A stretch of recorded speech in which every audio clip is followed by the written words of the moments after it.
Welcome to episode 4 of Agency Intensive. I'm Richard Hill, your host. Now, in this episode, I speak with Nathan Lomax, director and co-founder of Quickfire Digital. Nathan and his co-founders have built an incredible agency with a laser focus on design and building e-commerce. From running literally dozens and dozens of e-com specific events, Nathan's agency has become one of the most respected in the e-commerce and Shopify space in a very, very short period of time. His almost legendary event schedule would make most season event organisers wince. We talk about securing sponsorship and getting those partners and prospects to events, Nathan's weekly routine and what keeps him up at night, and so much more in this one. Now, do me one favour, hit the subscribe or follow button wherever you're listening to this podcast so you're always the first to know when a new episode is released. Now, let's head over to this fantastic episode. Right, I think we are recording, Nathan. Well, thanks for coming on the Agency Intensive podcast. Great to have you on the show. I think before we get into the nitty-gritty and the ups and downs of agency life, introduce yourself to our listeners, please. Thank you. Good morning or good afternoon, everyone. My name is Nathan, co-founder of Quickfire Digital. Quickfire is a Shopify Plus agency, one of about 32 in the UK now. We work with clients of all shapes and sizes: Hunter Boots, Juicy Couture, Tala, Beavertown, Fourth Glade, the list goes on. We've been incredibly blessed with the client list. There's about 29 people in the team. We're based here in Norwich. Spend most of my life in London. We have an events program of 45 events, and I'm sure something that will come out of today's conversation is our borderline obsession with community and empowering brands and e-com managers and e-com directors in terms of growing themselves and also their brands. So yeah, that's a little whistle-stop tour of Quickfire, and been going 6.5 years now. So plenty of ups and downs along the way. Yes. And the thing is, if you follow me on LinkedIn, Nathan Lomax over on LinkedIn, you'll see I post most days, as you and I were joking about before we came on, but I share a lot of the good stuff, right? And I often take these opportunities on a podcast to share the other side, or maybe more of a balanced side that says, well, this is the bit that perhaps you don't see every day, and kind of the roses of agency life. The ups and downs, eh? Because that is the reality, isn't it? But I think before we go into the some of those step changes over the years, it'd be good for you to step through how you got into agency world, and sort of maybe that, from that first client and then stepping through the last few years. Yeah, so I started my agency at 18, so it was more of a freelancer career to start with, to be honest. So left school, didn't want to go to university, which has kind of continued to kind of be on my bonnet ever since. It says there's other paths to life than just going down the traditional university route. So didn't go, I think, much to the dismay of the school and people around me, etc. Set up a business, building websites. My first ever website was £400 for my friend's parents. I know at one stage I remember saying to my co-founder now that would never sell a website over $5,000. I was like, and looking back, I'm just like, oh, how times have changed. But yeah, but 400 quid when you're 18, that's a good day. I'll tell you what, 400 quid when I was 18. The thing is I didn't build the sites, right? So I'm not the guy on the tools building the site. So I'm out there building relationships with clients and selling and building community and that kind of thing. And so I built a team originally out in India, way back when, using Upwork. Again, if people are familiar, like freelancing tool, and built a lovely team out there. And we used those guys for a long time, till I was about 22, 23. And whenever you work with any remote team, to be honest, one of the first learnings was you get this kind of honeymoon period where, to start with, they do no wrong, right? They're just so like attentive and brilliant, etc. And then they get comfortable and borderline lazy. And the thing is, I found with the Indian culture is amazing people. And one of them even invited me to the wedding, and that's one of my biggest regrets to this day, is I couldn't go, and I was going to take my mum. And anyway, I just they often said yes, even if they couldn't. And that was a bit of a life. I mean, at like 19, 20, right? Because it didn't have the development skills, you're kind of taking their word for it. And so you're like, oh, okay, yeah, you can do that. Fine, I'll go and tell the client we can do it. Yes, Mr. or Mrs. Client, we can do this. And then you're getting closer to the deadline. You're like, how's it going? And they're like, oh, we've had a couple of issues. Main issue is that we don't know what we're doing. And it's like, oh, you could have told me this, and I could have just said no.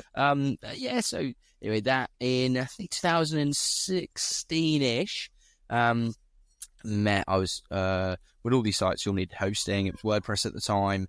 I was spending a fortune in hosting, and met my other co-founder Martin at the time, who was doing his own kind of IT thing, and he said, "Oh, we should do something together." And so, yeah, that'd be great. And then we started working together on a Sunday, and then it was like, cool, you're working all week for yourself, and then you're working in this other joint venture on a Sunday, and you've not really got any time for yourself. Time to play cricket or football on a Saturday, etc. And so we decided to kind of roll in together in 1st of June 2017, and he was already in business with a guy called Fred. So the three of us came together, and never did I expect the kind of economies of scale or power that three people with very defined swim lanes could have. So for me, new business, sales, growth, marketing, that side of things. And importantly, to differentiate, not marketing for our clients, like we don't do SEO, PPC, social, etc. Yeah. All we do is migrations onto the Shopify platform and CRO on the Shopify to make your store sweat as hard as possible. And the one thing I would say, and I'm sure we'll come to this, is around finding your positioning and your niche. And that took us a little time. To start with, we were doing everything for everybody. Three of us came together 1st of June 2017, and then just scaled and scaled and scaled. And now it's around a couple of million, 29 people. Like it's getting to a nice size, but it's now how do we kick on, right? And that's the big focus for us as founders is maybe the agency being less reliant on the founders. And that's, I know, a challenge that many agency owners face is how do they extract themselves, especially when they enjoy it. But also building that leadership team, and then looking to kick on and scale towards whatever next looks like. Is that merging with something bigger? Is that being bought? Is that buying? Like, what happens now? Is it taking investment? The options, options, exactly. That's what I say. Which is great. To get options or choices. So we've gone from that £400 site to the 2 million plus in sort of 6.5 years. Now, I'm sure that was with the odd sleepless night, or the odd early morning, the odd early train to London, maybe, I would imagine. So hitting that, I mean, the £1 million turnover is sort of I think quite an aspirational number, I think it's 83,000. £84,000 a month. 84,000 I had ingrained in my, I've become an obsession for years. Yeah. I guess twofold question then. Has it been easier to hit 2 million than 1 million? You know what? In hindsight, probably yes, because things have compounded, confidence has increased. We now know our positioning, and I think from 0 to 1, we were trying to find out what the heck it was we did and how we did it and what we did well. Now it's just about repeating it and scaling it. So, yes, I would say on reflection, it's been easier. Yeah. Has it been easy? No, but easier, maybe. And I think also, like, you as a character and as a leader and as an entrepreneur, like, you develop as well in that time. And therefore, if you kind of said, take the 1 to 2 mil journey and do that straight off the bat, like, no chance. The thing is, it's all relative, right? So I never forget our first £1,000 deal, my first $2,000 deal in London, where I just thought I was like the next Bill Gates, and I was like, "Oh, it's amazing! Like, I've sold $2,000. Can you believe it?" But when your first project was £400, like, that's a big change. And then I remember our first $20,000 deal. No word of lie, I was carrying a box of biscuits across the office, and I booted this box of biscuits everywhere, like, ecstatic. I just remember it like it was yesterday. And then when I first $50,000 deal, then $100,000 deal, like, our sweet spot really is 30 to 60K, there or thereabouts, right? In the Shopify platform, I want to be the very best in mid-market. I like the path Shopify is going to enterprise. I want to support brands on that journey. But for us, we want to be excellent at something. And as I touched upon earlier, it's when we were going 0 to 1, certainly 0 to 250, it was, okay, we'll be doing PPC, we'll be doing social, we'll be doing this, etc. Whereas now it's like, then we were just doing web from 250 to maybe 750. The step change from 1 to 2 has been recurring revenue, which in a project-based business is traditionally quite tough. And so for us, it becomes easier when you know that 50,000 of your 84K or now your 168K target is banked. Good to go. And you just got to keep servicing that. Obviously, don't churn them at the bottom, but you're going at it from a standing start, not from a standing start. So, I definitely think on reflection, 1 to 2 easier than 0 to 1. Yeah, I guess a couple of bits come from that. So, obviously, layering in retainer business into development agencies. I think for the smaller agencies that might be listening, or the sub-million, that's quite a turning point. I think you're saying there, where you're obviously building in rather than selling the 20,000. Oh, we need to sell another 20,000. Of course, you want to continue to do that and scale that and increase that, but obviously then layering in those retainers, what would you say to the guys that are maybe struggling to add in those retainers to their development agencies? Yeah, I mean, the first thing is you're certainly not alone. Like, adding development retainer is tough, and depending on the platform. Like, I think traditionally, if you look at like Magento as a platform, a lot of it was patches and updates, etc., etc., and therefore there was absolute justification for that. But now it's tough. It's tough. But I would say you need to find where you can add value and how you can add proactivity. So if you can do that, then you can really start to carve a point of difference, and you can start to say, actually, I can justify a recurring amount beyond just maintenance. If you look at something like Shopify, is self-hosted, and therefore realistically, how much, there's not like patches and bug updates, etc., etc. So really, where are you adding your value? And if you can find that, is it in improving conversion rate? Is it improving average order value? Is it in getting the most out of the platform? Doesn't have to be Shopify. It could be Squarespace, could be Wix, could be WordPress, could be anything. Like, if you can do that, then I think you build a path for recurring revenue.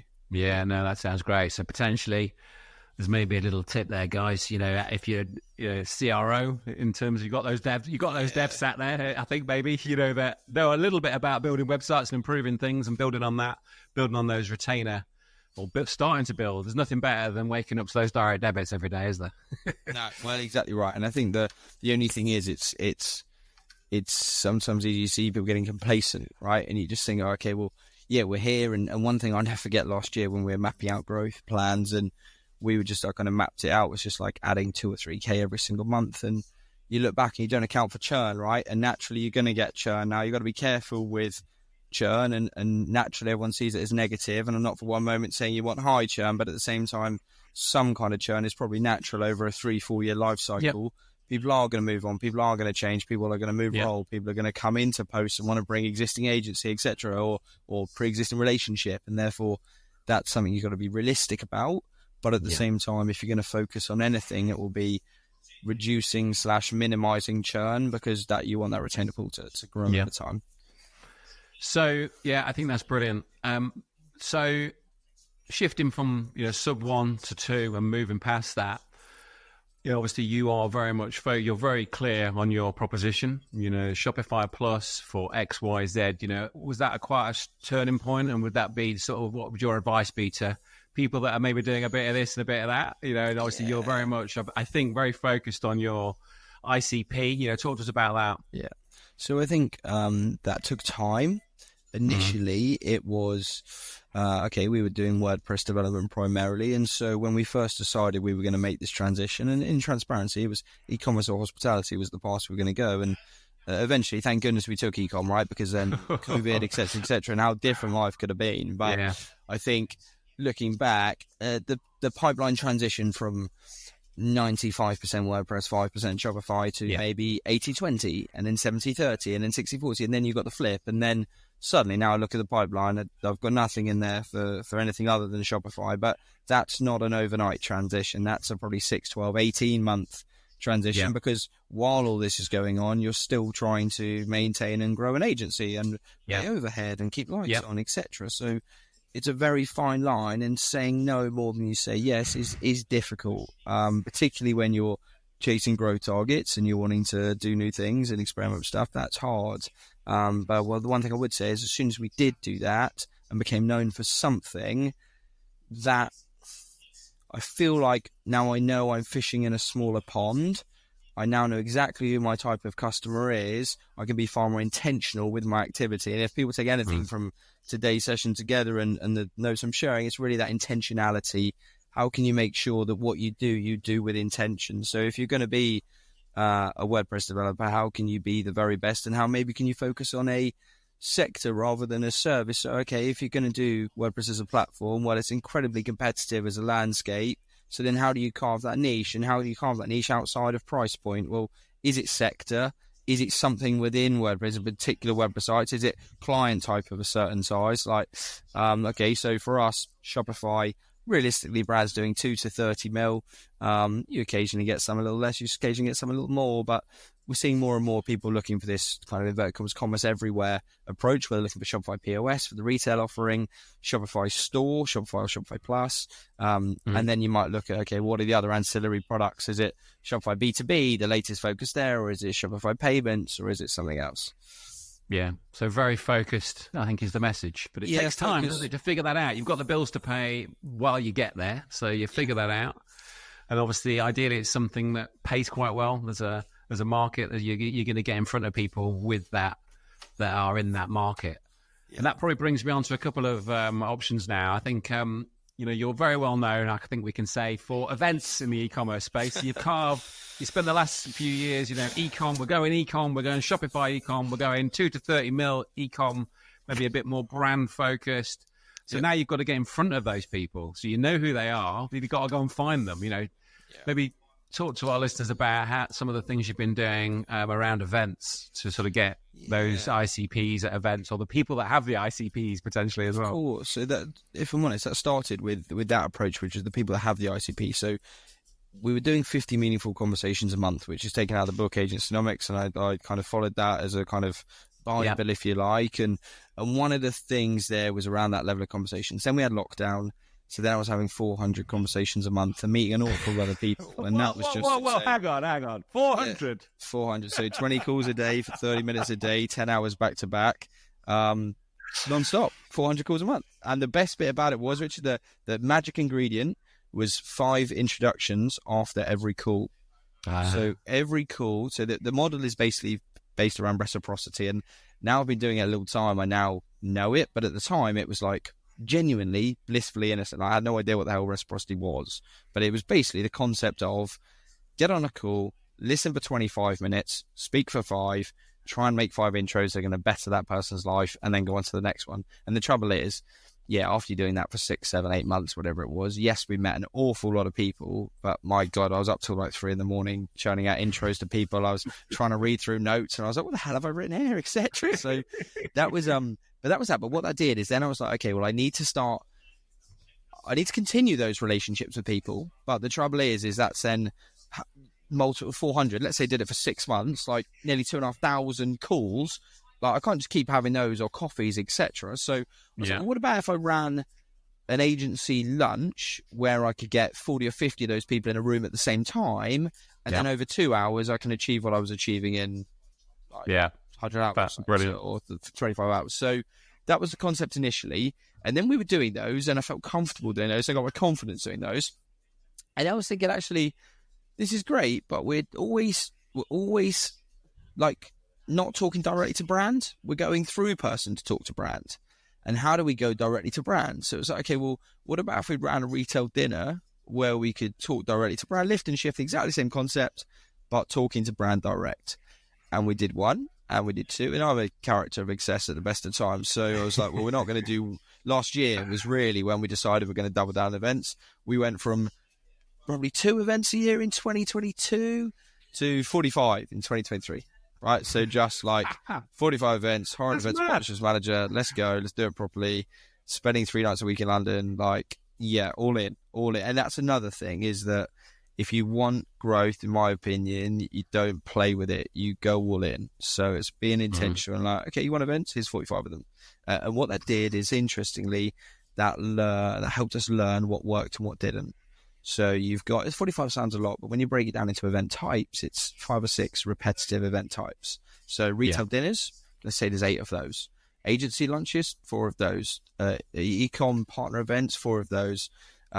Retail breakfast, 3 of those. Thought leadership events, 4 of those. Like, you just group them, so then you know, like, same venue, same format, same structure. You get consistency. When you've done, comes easier to scale. But what you also get is the learning. So we ran some amazing events last year. We had over 1,000 brands come through the doors, which is great. And now the question is, what's next? And so I would like to grow this community, because naturally you get these people, they enjoy it, they want to stay in touch, they ask you questions, etc.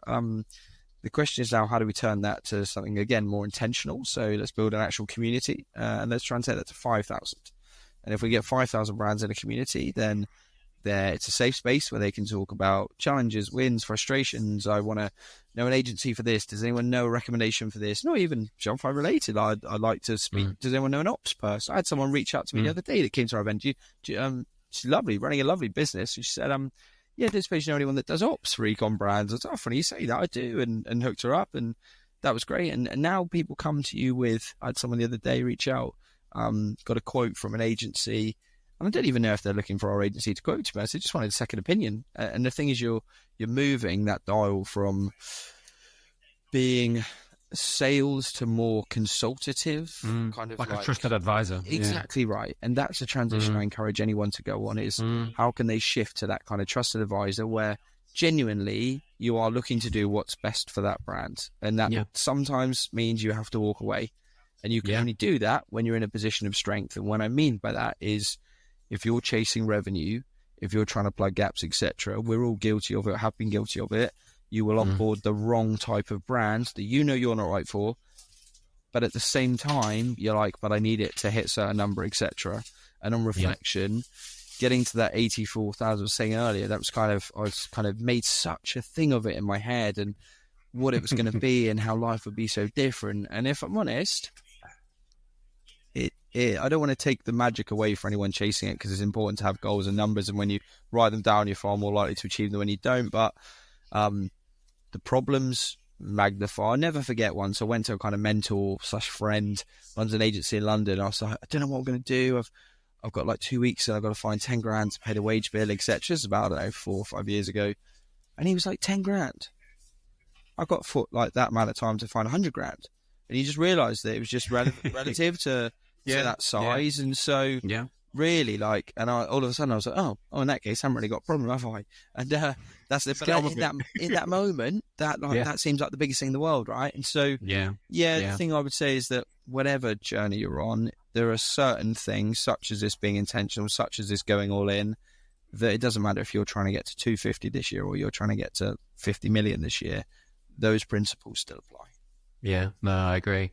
So events, I think we'll a couple more questions on events. I think, I'm a big, events, fantastic. So maybe some of those agencies that are listed in that are like, but, we're getting people to the event and paying for the venues and, any sort of strategies for those that are sort of looking to start there. Maybe they've done a couple of events, but they're trying to scale that event piece in their business.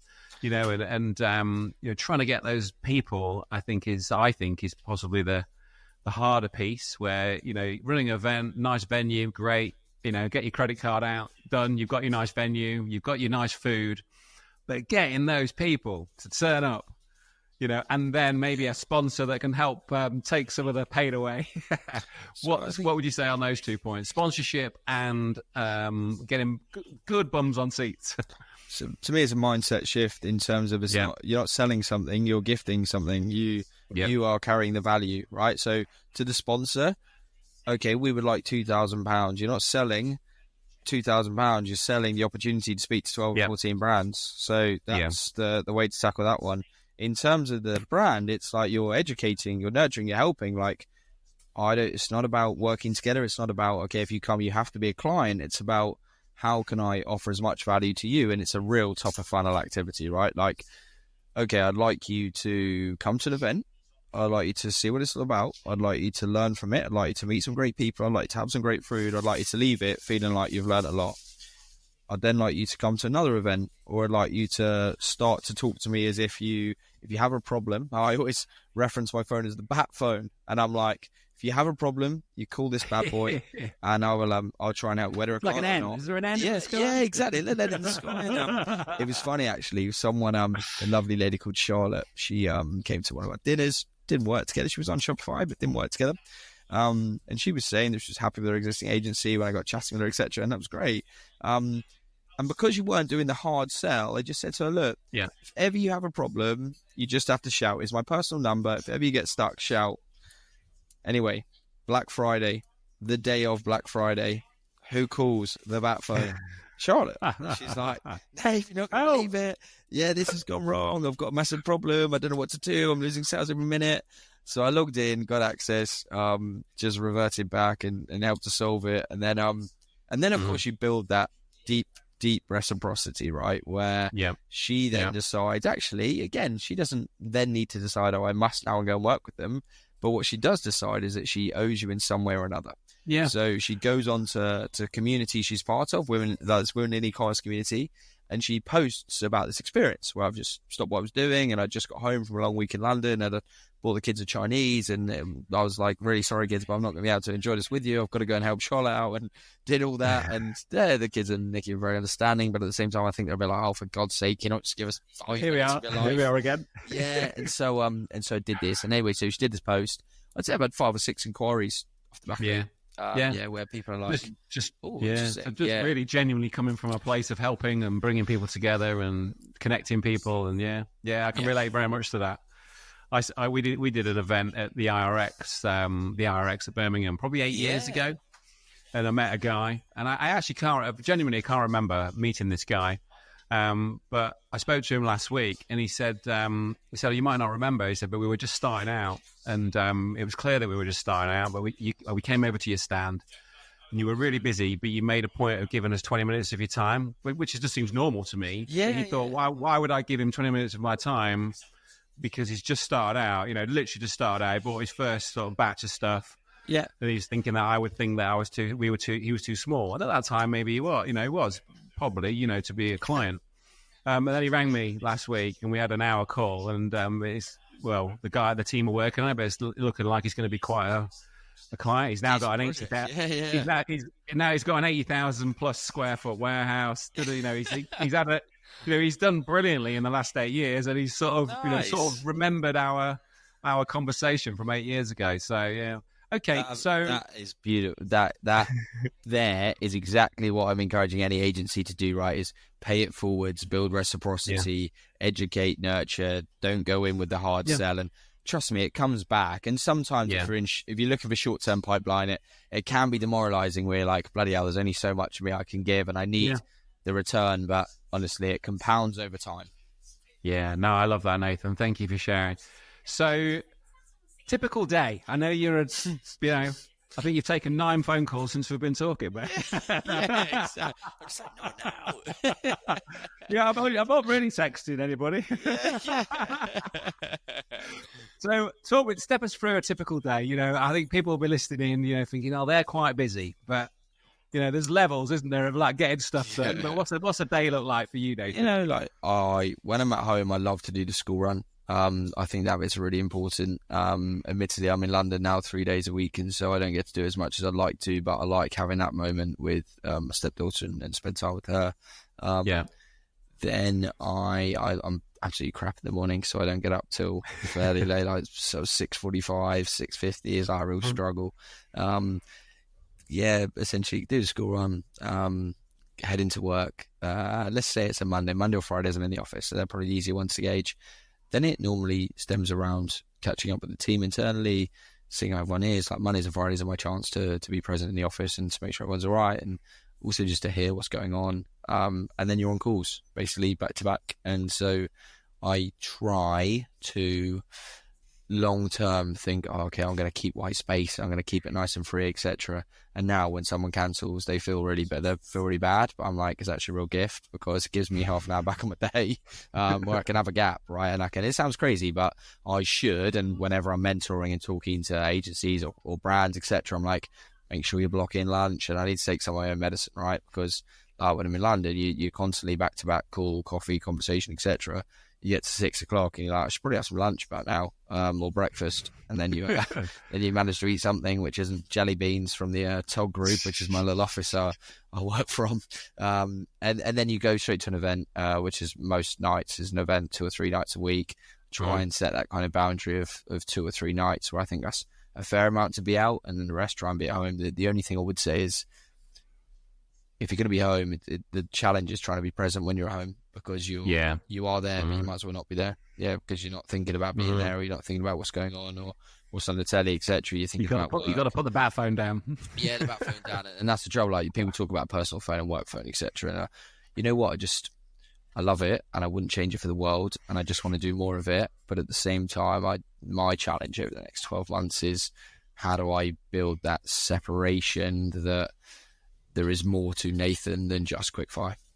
Okay, that's something that your identity as a person gets locked into the agency, and they think Nathan, they think Quickfire, they think Quickfire, they think Nathan, and that's lovely on many counts. You know what, scaling from 0 to 2 is probably exactly what you might want, but when you're looking to kick on from there, that's probably not what you want. And you're now building teams and senior leadership teams, and you want other people to be the voice of the brand, etc., etc. And so, yeah, I think that's a challenge for us this year. Is how do we make it less the Nathan show, especially when I kind of like it being the Nathan show. Yeah.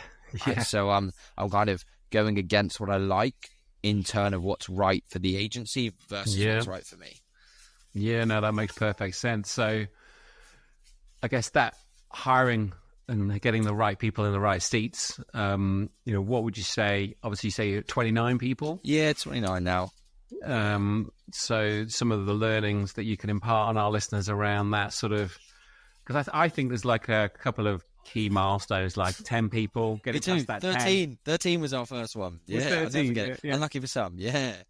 So 13 was like a sticking point for you, and then boom, and then eventually it went past it, you mean? Or? Yeah, 13, and then 20, or 21, and now we're probably there or thereabouts again, where you essentially get, I never forget, 13, you start getting relationships between team members, you start getting HR every day. And when I say HR every day, like not bad stuff, but can't come in, I'm sick, dog's ill, whatever, like you get stuff. Every day almost. Yeah, just noise.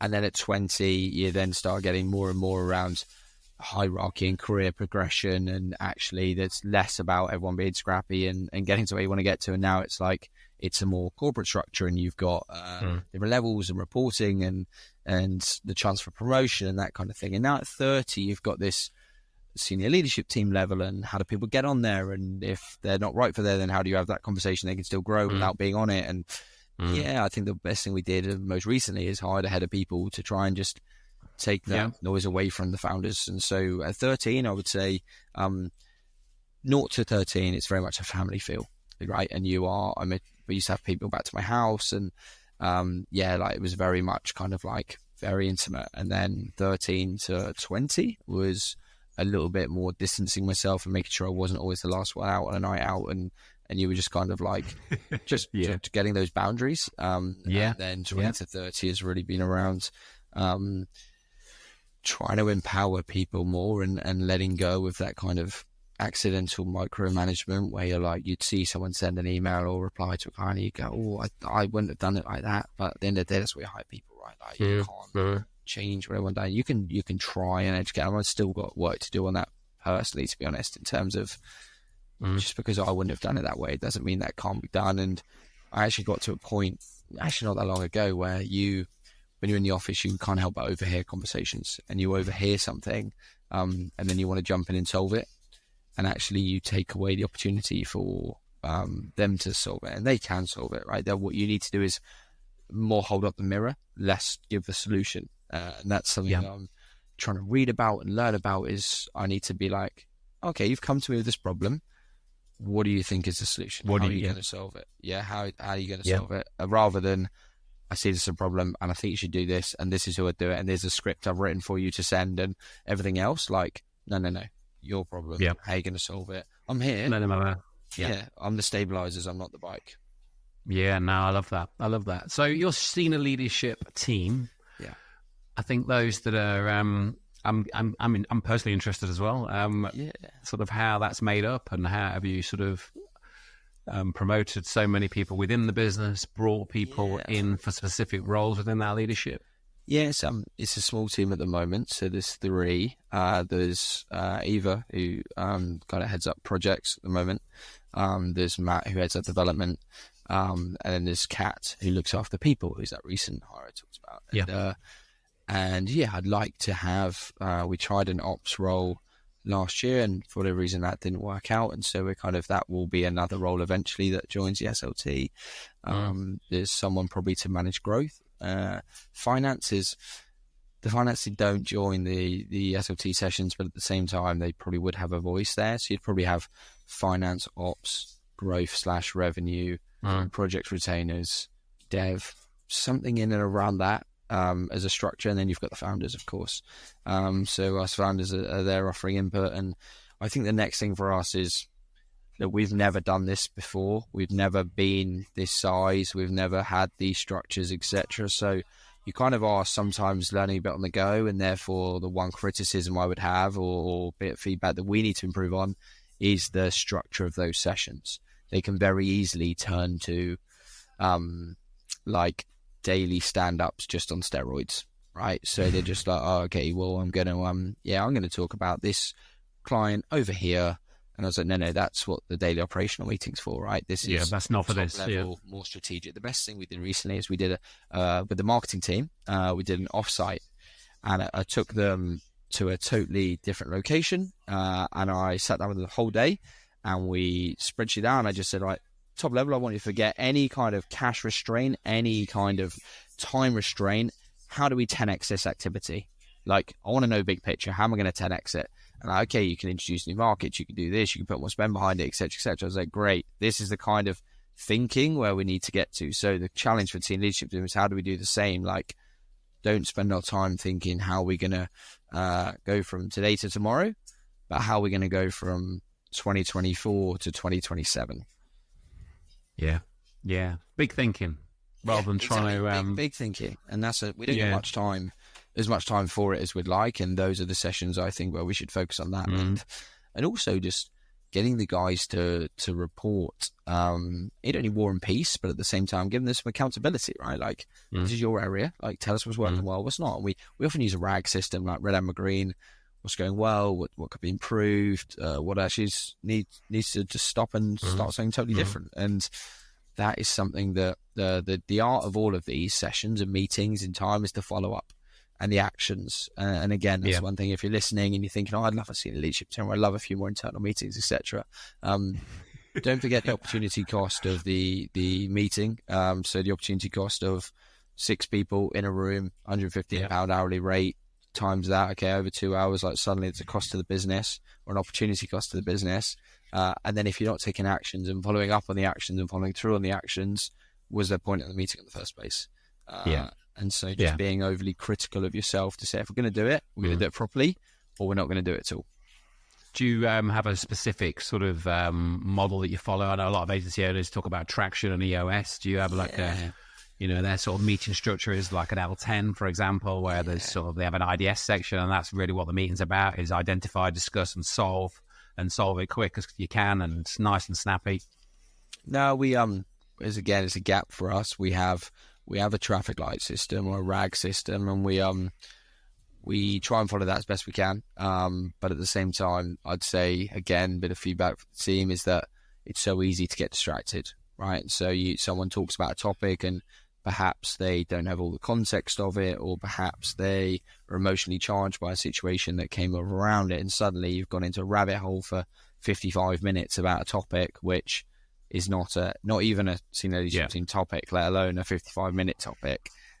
So having someone to, and again, when emotions are running high, etc., as they often are in those kind of things, you just want to make sure that if you're trying to shut it down, like, you've got to be conscious of the person that raised it in the first place, that they still feel like they've got a voice. So just being like, oh, this is tricky, isn't it? Leadership team. They're like, well, I didn't know that. And to me, that's the most important thing in their world. And so giving them the time to understand it is really, there's a guy called Trenton Moss.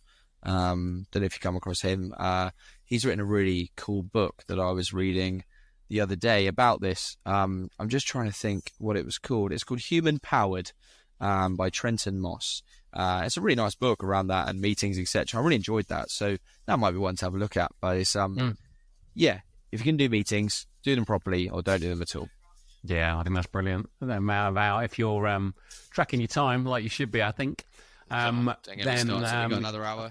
Yeah. And then you realise you just spent whatever it is, $4,000 a week on meetings that could have easily been $1,000 a week, maybe. And then you times that by 52. We just found 150k in the business. We didn't need that hire after all. We just needed to get on with it. So, last couple of questions, Nathan. What keeps you up at night? Right now, Richard, if I'm honest, is fear of loss. So as it gets bigger, we get towards our destination, whatever that may be. That conversation right at the start of this around options, and is that to buy something else, is that to be bought, etc. And what keeps me up is the fear of losing it all. All my eggs are in this basket. My identity is strapped to this entity. And the McDonald's guys that have the badges, I see, like, if you grow and sell an agency or buy an agency, you get one of these, like, gold stars. And I feel like I am on my path to a gold star, and I'm super worried that something might happen and I might not get my gold star. So I'd say that's what keeps me up at night from a personal level. From the business, it's just the same old challenges of win more work, service more work, look after more client, win more work. So at any point in time, it can be pipeline, it can be operations and delivery, it can be client satisfaction, it can then loop back, it can be all three, it can be done. It really depends on what minute of the day I'd say as granular as that, like what minute of the day you're asking. But right now, to be fair, like, touch words, pipeline strong, clients seem happy, operations and process seems to be solid. So it's like, okay, well, that's all good. I always joke about this. Normally home life is crazy and work life is like stable, or home life is amazing and work life is crazy. And wishing for that day of utopia where both are beautiful, and then you're like, cool, okay, but who knows what happens then? That's probably the day that we do something else. But yeah, that's what keeps me up at night. No, I love it, Nathan. Well, thank you so much for coming on the show. I like to end every episode with a book recommendation. Now, you did mention one. Have you got a favourite one? Yeah, you know what? Like that book was interesting. But there's a guy called Matt Sykes that does some sales training. I mean, my job is around new business, sales growth, etc. And so he's got a training company. I think they're called Sales Cadence, and he has a book called Sales Glue. And I really enjoyed that book most recently. I read that. I've got another, which is Smash the Funnel, which I've just stopped reading. I finished that, and I quite enjoyed that. I mean, the thing with these books, right, is there's certain bits in there, and it's good, like, reminders. There's certain stuff that you pick up. But yeah, my habit this year is 10 pages a day of reading, and I'm really enjoying that. And so the Jake Humphreys and Damien Hughes